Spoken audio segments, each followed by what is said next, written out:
Welcome back to the SERA ECR podcast for the SERA 50, or should I say SERA? People have different pronunciations of this. And today we're here with one of the person from the SERA executive, Anna. Would you like to introduce yourself a little bit, Anna? Of course, thank you very much for having me. So I'm a senior lecturer at the University of Glasgow in the Dumfries campus. And prior to that, I was working at Strathclyde as a lecturer and completed my PhD at the School of Education at the University of Glasgow I finished 2017. 2017, yeah. I remember the time when I first knew you, it was in 2022, I think 2022. You were hosting the SERA ECR network meeting. It was you, I think it was you and Rebecca at that moment was showing how it's like. That's how I got to know you first. That was at the moment you were grow out of the ECR and start to get involved with more other networks.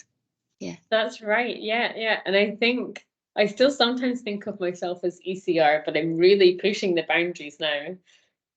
I think it's kind of like growing into the ECR. We still need it's kind of a phase. And it's also important to have people by the ECR, for the ECR, but also have knowing where we're growing. So that's how I've seen the ECR network. And I'm really grateful that you've been helping me with this. You helped me with the Viva of this. And today we're here for this 50th anniversary of SERA. And I would like to ask you to choose one starter question. Do you have a preference? I've sent you 4, I think, or 3. I've sent you 3. The fruit vegetable one, language one, or the next door one. So I was thinking of the fruit and vegetable one, and then I got carried away thinking about all the different fruit and vegetables that are in my fridge that I need to use up. So then I thought, no, that's getting too confusing. So I've gone with the third question. Okay, so ask this one. If you open the next door and you see open the next door you see, and it can take you anywhere, where would you like to go? Okay, so I have 2 answers to this question. So one is personal, so a place that I love, so it's not in any way connected to research. But the other one is more connected to my kind of journey as a PhD student. And so the place that I would like to open the door to is Trondheim in Norway.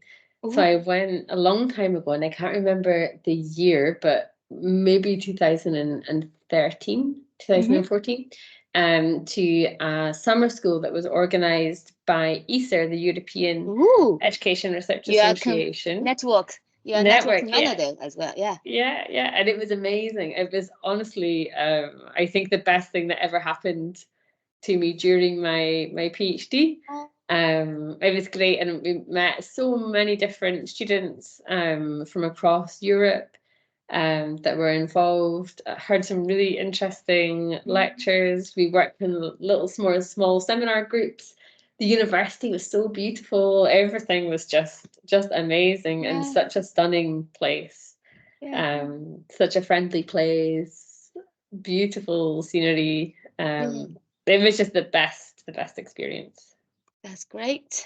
Because I'm actually going to one of the ERA summer school this year. I'm going to the curriculum network summer school. So when you describe of this, I start to imagine like, oh, I may have this experience as well.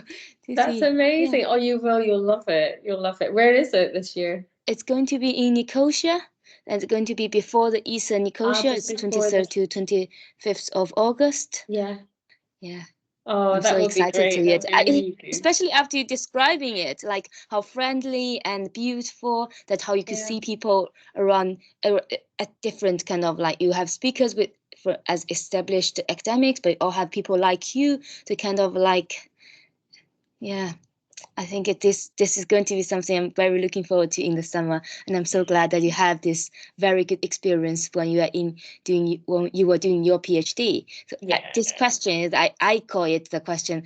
It's called time and space travel question.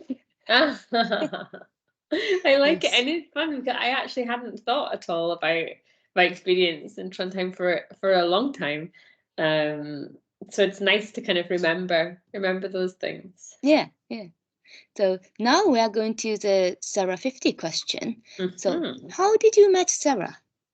Okay, so I was in the first year of my PhD and was persuaded by my supervisor to go along to the SERA conference to present a poster based on my research. So I was right at the start. So I kind of thought, well, I don't have anything to say. But I made this poster up, and it basically explained what I was doing and trying to trace this network of policy actors in Scottish education. So it actually worked really well visually as a poster. So I went along and I was so nervous. And it was in UWS at the Ayr campus. I went along with my poster in its little case and put it up, and I had little business cards and little sheets of paper to hand out. And it was just great. So many people came up and asked really helpful questions about the research, which then helps us the next stage of thinking. And it showed me that actually you don't need to have a finished product to share. It's just part of that conversation, so you can really be at the start of something and just sharing those initial thoughts. And the poster was such a nice way to do it. So that's was my first kind of experience, and I thought, I'll just go along to the conference. It'll be really scary. I'll show my poster, then I'll leave. But I ended up being taken into the SERA meeting, the AGM, and somehow ended up agreeing to be a student representative as part of the executive. So then I'm somehow now in this executive group, and I didn't really know exactly what it would involve. But that was the first involvement in 2011, and I have never left. Oh, you're on mute, I think, Hermione. I was saying it has been 13 years. 13 years. Yeah, it's a really long time actually.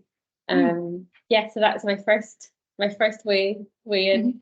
And then from there I became the academic secretary, I think 2 years later, when the academic secretary at that time had left. I took on that role, so I was doing all the minutes for the meetings and the agenda, and that was actually a really nice job to help me work out how SERA works as an organisation, to be more involved in it in that way. So I did that for quite a few years, and then left that role. So within these 13 years, over a decade, what do you think is the most memorable story or stories you have had with SERA and SERA people? I think there's lots and lots of stories, but there's some things I find it impossible to reflect on SERA conferences without thinking about John Queen's gold jacket that he wears for the quiz. The golden one, right? The golden jacket. Yeah, you can't, once you see it, you can't get it out of your mind. So I think that's memorable. The quiz, although I always find the quiz really, really hard. So that's part of the kind of conference dinner at the end. Other memories, I think the first conference is always going to be one that I remember, because I met my academic, I don't know what I would say, academic hero, Walter Hume. Oh, I know, and I was so nervous, and I was too nervous to speak to him. So he was kind of in this, next to me, and I think he said something about my poster, and I just ran away because I was too shy to speak to him. And now I know him quite well, which is nice. But that was a big highlight for me at the start. And then, of course, just thinking about all of the ECR workshops and sessions and things that we've done over the years with lots of different people. There's been some really interesting ones. I remember doing one with Yvette Taylor. She led one which looked at unpacking your early career researcher backpack. So we had to kind of sit together in a group and think about all the different things that you carry with you when you are an ECR researcher. And it just felt like, that kind of session where you come out and you really feel like you've had a good talk through all the things that are impacting you as a researcher, all the things you feel like you have to carry around with you. I actually came out feeling lighter and more energized and ready to go back into. I think you really need that kind of support session at some points throughout the journey. It's such a good idea, like unpack your backpack and you could leave something that you no longer want to take it, and you could take a note to yourself, like keep it going and all these things that keeps you going and continue the journey. Such a nice way, such a healing, kind of like healing people's energy and all of this, recharging. Very absolutely. Yes. That's exactly what it was. It was really nice. Yeah, and you're going to be happy because this playlist, actually, I've also interviewed Walter Humes because, like, oh, did you? You're in the same playlist now. Yes. So it's also all the stories with SERA 50, and I was going to ask you an imaginary question: what if? So, what would you be different? What would be different for you if you have not engaged with SERA? I think everything would be very different. I think it really helped me to understand how universities work, because not just your own university, but other universities, how they can work together as well, with other universities, but also other organisations. So say how universities work with Scottish Government, Education Scotland, and how educational research works across Scotland. I think I probably wouldn't have had as good an understanding of that if I hadn't been part. But then also the networks, knowing people, and it's really, really helpful to know people from across all of the different universities, getting to know other early career researchers as well. So I think, not having I wouldn't have had those networks, and I wouldn't have had that kind of knowledge, if you like. And I have a lot more to learn, but just understanding how different places work has been really helpful. Very true. And so next question is, what is the difference between today's SERA and the SERA you joined? Because you've been talking about how SERA has helped you see things, but has it evolved? How are they different? Yeah, so I think it's very different. It's definitely more diverse. But I think that's something that we need to keep going with. But that's been a change. There's so much more support for early career researchers, and that's through a lot of the work that you've done, Hermione, with the other network leaders, with Chantel and Marie as well. So that's a huge change, because when I came in, I didn't really understand that part of it. That actually that's such a huge role that SERA can play, and it definitely was starting to grow. But the work that you've done has really, really, really improved that, and I think now everyone can see that's a huge role for SERA. So that, I'd say, that's the biggest change. And then even just, I remember going to the first early career researcher network meeting when I was leading the network with Stella and Tracy. And I think we maybe had like 5 people turn up. There wasn't very many, and I think that's just because there wasn't that many students or early career researchers at the conference. And then each year, you saw more and more and more and more people come. And then the last one, where I met you, was huge. We had lots and lots of people there. And then since then, the ones that you've been doing have been huge. So that, I think, engagement with ECRs is really, really increased, which is great to see.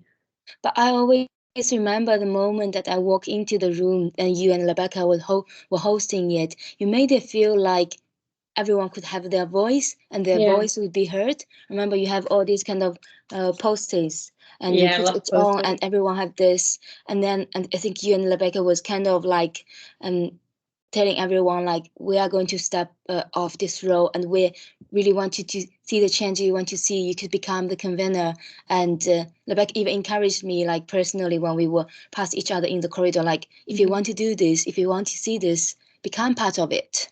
Instead of ways for people to make changes, because everyone have a phase to go, and you're already living the ECR journey. You don't want to keep kind of like dragging us through. And there are people who want to do things like me, like Chantal, like Mary, and it is very, very important. And another thing that, like you mentioned about why there are not so many people showing up, one of the reasons we're doing this is because we gradually notice diverse lived experience they have.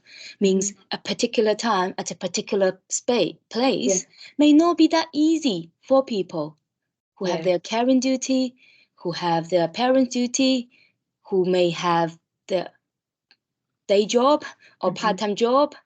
A lot of like unexpected, more urgent things put them off to going there. And they also feel guilty that they couldn't make it. But life is not something once you plan and have a place and they could go. So that's why I developed the YouTube channel, and I hope I have this playlist, have people and like you to talk about this, to see it more inclusively. Yeah, I think that's so important, because we know that there's the majority of doctoral students are not doing their PhD full time. You know, most are part time, most are working full time. Yeah, lots of parents, lots of carers.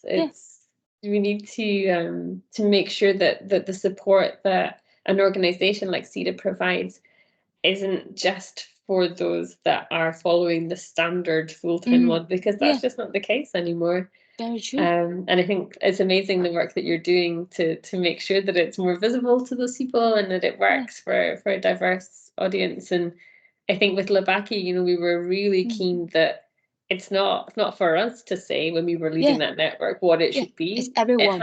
It has to be led by the people that are there and what works for them. That's really important. Yeah, I think that's also why this year in the SERA 2024, we're going, Chantal is going to take a lead on this. We're going to talk about story maps of ECR. Chantal already made, Chantal's such a good designer though, like so arty and making all of this, kind of talking about mapping the journey, how you become ECR and all of this. Because last year I did kind of like a workshop on it. I invited the ECRs as guest speakers and talk about this. And this year we're going to have even more with these story maps and all of this. Like, and part of this would be involved as well, like people telling people stories, so that you don't have a one kind of imaginary image of ECR. You get images of ECRs, and who they have their own voice of saying who they are, what they want, and what they would like to see in the network. That sounds brilliant, and really nice way to do it. Yes. And now let's move on to the top 3 keywords question. So it is, so we are celebrating the 50 years anniversary of SERA this year. So what are your top 3 keywords to SERA, or the keywords come to your mind? I think definitely friendly. Friendly. I think nurturing. Nurturing. Fun. Fun. It's really fun. It's a really friendly, fun, nurturing, fun. Yeah. And I think, you know, going to other conferences, and I won't name the conferences, but I mean, you might know yourself that I know that some are not. That's fun. And they're not friendly. And I remember I was going to SERA a lot, and I went to a different one. And I thought, why is no one coming up to speak to me? Why am I sitting beside myself at lunch? And I realized that actually that's the standard, and SERA is quite so we're spoiled by SERA. And the fact that it's friendly and everyone, you know, makes an effort to make you feel welcome, and it's really fun. And fun, I think, is a really important thing. Yes. For researchers, for at any stage, you know, you need to have fun. Yeah, very true. I really like these 3 words, and I think it really captures my feeling when to the SERA 2022 and 2023 and all of this. It's kind of, you see there, people see you, they know you are postgraduate researchers by your presentation things, but they really didn't just see you as a student. They see you as a researcher as well. Maybe early career, but still you're presenting your research. They're listening to it. Like you were talking about, the first experience you had is Walter Humes walk to the poster and genuinely spend time with it and discuss with you. These are the things I don't think it happened in some other conference. Absolutely. Because some other conference you have to go after the famous speaker, and they may not even pay attention to you because they're so busy. But it's different in SERA. And I had the similar experience with her Bista because I was reading his work and he was presenting it. And after this, I talked to him and we started to make connections. When I started the reading club, I said, I can see a lot of people are interested in word-centered education, a view for the present. Maybe when we feature this, would you be able to do a author meet readers session with us? At that time, I didn't know there's any budget, so he did it all voluntarily. Yeah. And and he did it. The thing is, he did it. That's amazing, isn't it? We even made a beginning of the conversations with scholars session, have this kind of like me interviewing him, asking the questions. He did it. Yeah. I don't know if some other scholars would do this, but people who come to SERA, they're actually the friendly, fun, genuine people want to nurture ECRs. Yeah, well, that's it exactly, and that's why I chose the word nurture, because it's, you know, everybody wants to help, they want to support, no matter what stage you're at. You're just seen as part of the SERA community. It's not oh, these are the students and these are the serious, you know, it's everyone's in together, which is really lovely. Yes. So the last question for the SERA 50 question is, what would you like to see in the future of SERA and SERA people? So I think this is definitely something that has improved recently, but I think more diversity. More diversity. Yeah, within the organisation, and also in terms of what's offered. And I think this is something that we do really well. You know, we are inclusive, and there's lots of new, for example, the work that you're doing to create support in different formats. Yes. A lot of our events through SERA Connect, for example, are in the evenings, so they're accessible. Like that. Which is great. But it's I think, you know, we're on a roll with that, so let's keep going. Let's not kind of think, okay, we've got that. We need to keep remembering, while the kind of community of researchers is becoming increasingly diverse, particularly when we think about doctoral students and how people are accessing doctoral study. We'd think, right, how do we make sure that it keeps working like that, and it stays accessible for as many people as it can. Yes. And do you have a little bit time for me to ask extra question on the mentoring? I've got another 10, 15 minutes. So feel free. I'll squeeze it into 3 questions. Okay. To go, like, when you look back in your days as a doctoral researcher and also as an early career researcher these days, are there any lessons that you have learned and you would like to share with us? Oh, so many lessons. I don't know where to start, but one is definitely, you know, I always felt like at the start I didn't know what I was doing, and I felt really unstructured and worried about where I was going, and always kind of unsure. So if I was finding something that was new, say like a new something that was new to me, so like a new theory or a new framework or something, I didn't have the confidence to say, oh yeah, this can work. And now I realize, looking back, that you can, you know, there's no set way to do things. You don't need to wait for somebody else to tell you it's okay, or for somebody else to do the same thing, you know. So I guess just being a bit braver. I wish I'd been a bit more confident, a bit braver, a bit more, I don't know what the word is I'm looking for, but I think it's okay to take risks in terms of the connections you're making between different pieces of literature, between different pieces of research and different theories. I think that would have helped me if I'd known that from the start, you know. And it feels quite scary, and I don't really know what I'm doing, but that everybody also feels like that. You know, people don't have it worked out. You know, you might look at another student and doing something completely different and think, wow, they really know where they're going with this. They're so organized, they've got it all worked out. But probably inside their head, they don't have it worked out. It just appears like that. So you might feel that you are, I don't know, really struggling. But I think everybody feels like that at different points. I think so. Yeah, I think so. I think just knowing that feeling is normal. It's normal when you go through something as complex as having to put together such a big piece of work.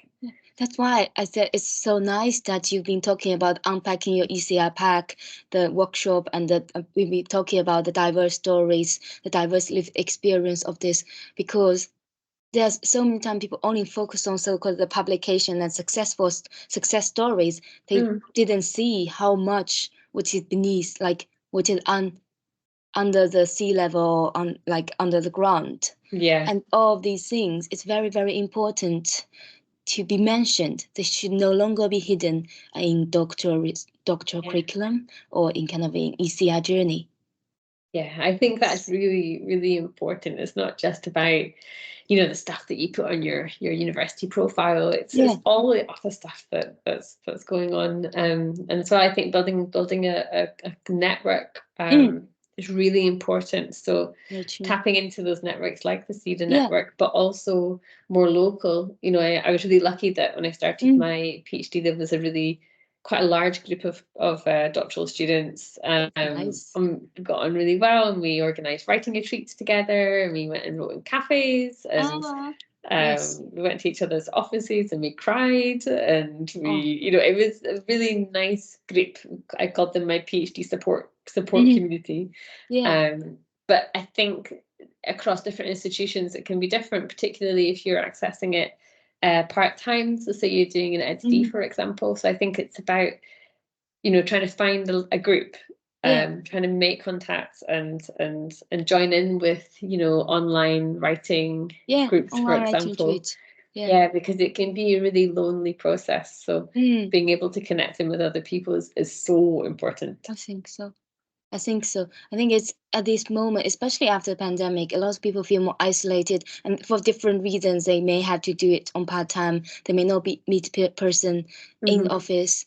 And I know University of Stirling, they have at there started some online writing retreat, and in my faculty, Corinne started a writing retreat as well. So online writing retreat, all these things, they are accessible, and so I just hope people would know about this. And once they know, feel free to contact the organizers. Organizers, I think, as we all know, they're quite happy to see there are people interested in this. That's why we're organizing it. Exactly. And there's wee pockets of things going on, and I think it's just trying to find out about them and know that people, whoever's organizing, they always want people to join them. It's not a invite only type thing. It's everybody I think is happy for new people to join these things. So just having the confidence to approach them and try new things. True. And I know you have the document with you. Is there any other question in the main questions for mentoring ECR that you would like to say something? So I picked one. What about you pick one? Okay, I'll just have a quick scan through. Just being aware of your time. No, don't worry. Number 5 I thought was interesting. Okay, I'll ask this one. Yeah. So we've been talking about the writing retreat and of this, and PhD a lot with writing and editing. So this question is, nowadays, when you are writing and editing, what do you think is your good habit to keep yourself going? I'm going to show you, because I have it here. I don't know, I can't see my face. I don't know if you can see. Can you see that? Yes. It's my little Pomodoro clock. So, and it's such a basic thing, but basically I set it to 30 minutes. It goes off, and then I set it to 5 minutes, and I take a 5-minute break. And it's at the start of my PhD, and probably in the middle, and also probably towards the end, I thought that to do well, you just had to sit down all day, and you just had to write all day, and you had to write all night. Of course, it doesn't work like that. You only have so many writing hours in you a day. So, that's it going off. Once it goes off, time to take a break. Exactly. So you write for 30 minutes, break for 5 minutes, and you can do, as many of those as you want. But the important thing is that it's going to end. So for me, that's very motivating to see the time counting down, and also taking a break to move around. Because if I sit for hours, it's nothing good is gonna come out. Whereas if you have pockets of time, you feel less pressured. I think so. Yeah, knowing that actually the key to writing isn't to sit down all day and to lock yourself away. I mean, sometimes it is, but generally, not every day. You couldn't do that every day. It's not healthy. Yeah. I really like my big thing. Yeah. What you have been talking about really reminds me of another conversation I had with a colleague, also with a senior colleague in Delhi Elliot. I don't know if you know Delhi. Yeah, Delhi has been mentoring me since we know each other about the international doctoral researchers, and she talks to me. It's very important. Your academic work is a piece of conversation. If you're just having internal conversation just by yourself, not talking to people, not going out, not enjoying life, then your writing will be so narrow-minded, so narrow that it does not communicate well with the audience. But for academic writing, it's not just a blog for yourself. You want to contribute to the existing literature, to the existing debates, and to say your view on this. So by doing that, you need to get into the conversation, talk to people about your research. If you find stressful, talk to your supervisor, talk to your peers, talk to friends. So I find that's really helpful to know this. I think that's really good advice. And there are, I was almost like the queen of procrastinating through conferences one year. I remember, I think I had like 11 conference presentations planned because that was my way of procrastinating from the writing. Like, just go and talk about my research. And it was so much easier for me to talk about my research than it was for me to write about it. And I think, but that really helped, speaking to other people, different audiences, different conferences, different groups, different countries, really helps to kind of get the ideas and to connect into to wider issues and topics. And I think nowadays it's more and more friendly. The people sometimes don't have to travel to 11 places to do this. You could do it online. There are these ECR conferences, there are these online conferences, and you can even do it like with a PGR seminar. Each faculty, I think they may have one to kind of at different level. These things. You could talk to people, get genuine and supportive feedback so that you could keep writing on it. And I know even for some writing retreats, they do similar thing, like during the break, people could talk about what they write and what is the block that they feel like it's difficult. So it's definitely start to get it done step by step. Exactly. And actually just reminded, sorry to interrupt, I just remembered one thing that when I look back at the early days and the lesson I've learned is that if you're presenting something at a conference or a PGR seminar or online or something, write down how you think about it afterwards, because that's where most of the learning happens in terms of people asking you questions, and the way you answer things, you think, wow, if only I could have thought that before, or if only I'd written that down. And then I always forget to write it down, and then I forget what it was, and I'm better at writing it down now. But at that point, to be able to go back and access those notes would have been so helpful.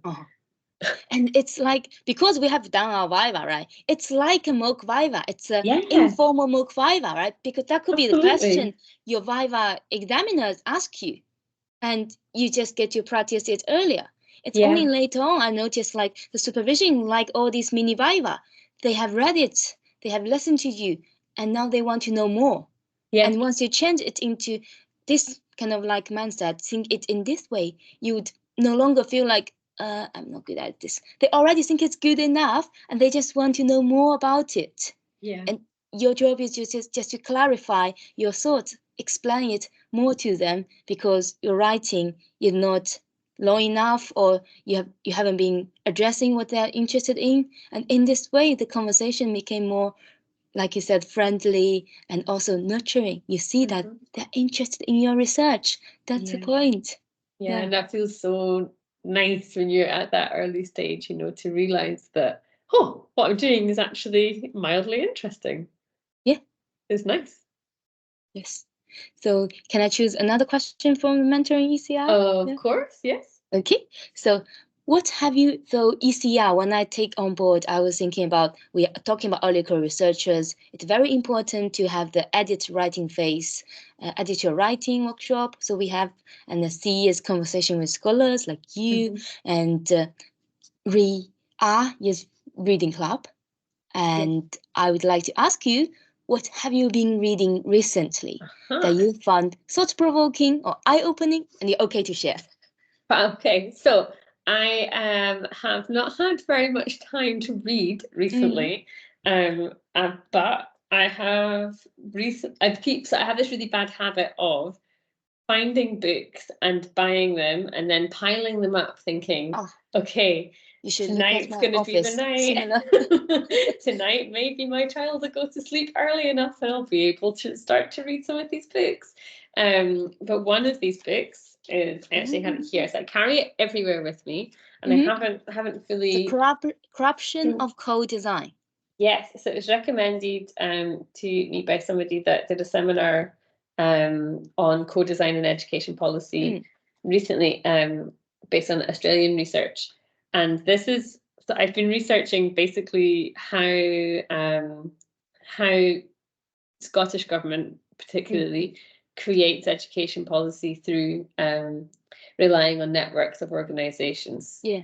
So you can think of it as a co-design process.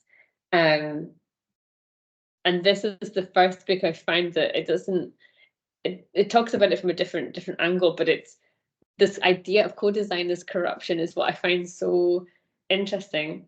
You know, and I'm not saying the way that we do it in Scotland is it's a form of corruption, but I just think it's a really that's not what I mean. We're just talking about academic concepts. A really nice way to look at it, in a really exciting approach. And I've only read a tiny bit, but I'd say it's one of the most refreshing books I've maybe come across for a while, in terms of the way that it gets you to think about something that we kind of take for granted. Another one, if I can have two, is this one here. Again, only kind of evidence and expertise in Nordic education policy. Yes. So again, only really kind of looked at it a little bit, and it's in my pile of things that maybe one day I'll get to read fully. But this I found really interesting as well, and then it's about these networks of policy elites who inform education policy making, and I think that's what we're starting to see more and more in Scottish education policy, is this reliance on networks of what you might call policy elites. So I think that's a really interesting term. I'm going to search it out as well. Policy elites. Policy elites, yeah. And it's funny because, you know, Scotland's such a small place that quite often we know who the policy elites are, and I think they probably wouldn't think of themselves as policy elites. But they are, in the way that they play a big role in informing education. So these are the two books that I am currently reading very slowly whenever there's a tiny window of opportunity, but using them very much to kind of guide future research. Yeah. I think that's when I started to do academic reading, I noticed that it's always very dense. It's not possible like in one go, like a novel, you finish in one day or in a week. No, you come back to it. Yeah, you come back to it. And it's not like something you read for one time and you never need to go back. Because no one has such a good memory of, maybe there are people, but not me. So it's kind of like, have to go back to it, especially when you're doing something like, oh, that one. And that's why you have the book next to you. And you haven't seen my office. I'm surrounded by books. Oh, are you? Yeah. And I wouldn't say I finished all of them, but it's just you need to have them in a way. And I also understand it can be difficult to get all of them by yourself. That's why based in university, we have libraries. Ask them to buy. That's every time when I have the reading club, I like ask your university to buy and buy the digital copy. Yeah. Because they have the budget and they want to provide this for you as well. And there are also people will benefit from what you have got. And when you got extra money, when you got some money to spend, of course, buy a physical copy would be good, because it's sometimes much easier. I love a physical copy, because then you can just carry it around. I get quite a struggle to read things on screens all the time. Yeah. But the only one small complaint I think I have with academic books is like that font. Why is it so tiny? They're not. I know. And then if you want to use a highlighter on the tiny lines, you can't use a normal highlighter because it's too big. I know, like they're designed for people could look in this way. Yeah, No. exactly. I know. Much A more nightmare. friendly to read. Yeah. Yes. So maybe next time we meet in real life, I might have finally finished these books. Okay. Yeah. We'll see. Yeah, we will see. Even not, it's still good. Yeah. So, shall we move on to the previous interviewee's question, if you're okay with this? Unless you have another question. Okay. No, I was just thinking. Okay, let's go interviewee questions. Okay, go.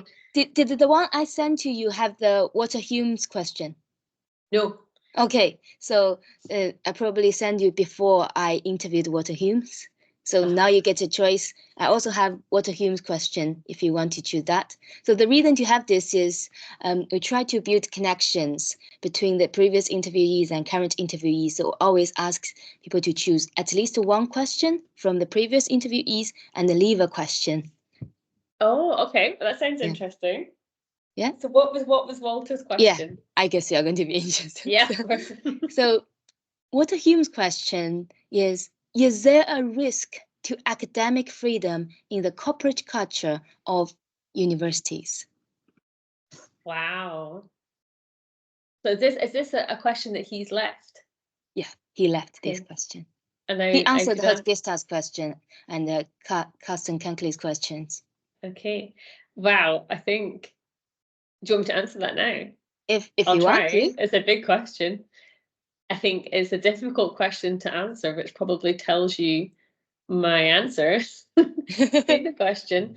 But yeah, absolutely. I mean, the way that universities operate, I think we all know that we have to be slightly careful in terms of the kind of research that we do and what we say. I think I'm not sure about the corporate element, but for me, I think about the fact that the work I do is, I draw a lot on Walter's previous work, which is very critical of how we make policy in education, and of course, universities are involved. Yeah.